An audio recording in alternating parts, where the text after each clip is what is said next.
Hello everyone, আমি সুজাতা। আমার নতুন একটি ভিডিওতে তোমাদেরকে জানাই ওয়েলকাম। তো আজকে আমি শেয়ার করব তোমাদের সাথে কদবেলের আচার। তোমরা খুব সহজে খুব কম উপকরণে কীভাবে কদবেলের আচার খুব তাড়াতাড়ি করবে, চলো দেখে নেওয়া যাক। তো ফার্স্ট আমি যেটা করব, শুকনো কড়াইতে কয়েকটা লঙ্কা আর জিরেকে আমি ভালোভাবে ভেজে নেব। ভেজে নেওয়ার পর এটাকে ভালোভাবে গুঁড়িয়ে নেব। আর একটু কড়াইতে দিয়ে দেবো সরষের তেল, তার মধ্যে থেঁতো করে রাখা রসুন দিয়ে দেবো। এটাকে তোমরা কিন্তু বেটেও নিতে পারো বা কুচিয়েও দিতে পারো। আমি জাস্ট একটু গ্রেট করে এর মধ্যে দিয়ে দেবো। আর রসুনটাকে একটু ভালোভাবে ভেজে নেব যতক্ষণ পর্যন্ত রসুনের কাঁচা গন্ধটা না যায়।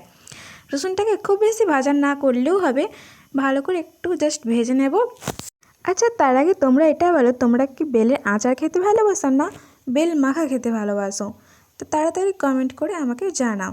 আর এটা আমি আচার করছি, এটা কিন্তু অনেক দিন পর্যন্ত থাকবে, 1 বছর পর্যন্ত থাকবে।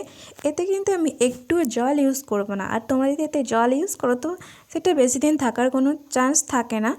আর এটাতে জল যদি না ইউজ করে একবারে শুকনো শুকনো করে রাখা যায়, এটা কিন্তু অনেক দিন পর্যন্ত ভালো থাকবে। তারপরে দেখো, কড়াইতে রসুনটাকে ভালো করে ভেজে নেওয়ার পর আমি এই বেলগুলোকে দিয়ে দেব। বেলটা আমি আগে থেকেই ফাটিয়ে রেখে এর একটু স্ম্যাশ করে রেখেছিলাম। তারপরে এতে দেখো কালারটা চেঞ্জ হলে আমি এতে চিনি লবণ পরিমাণ মতো দিয়ে দেবো।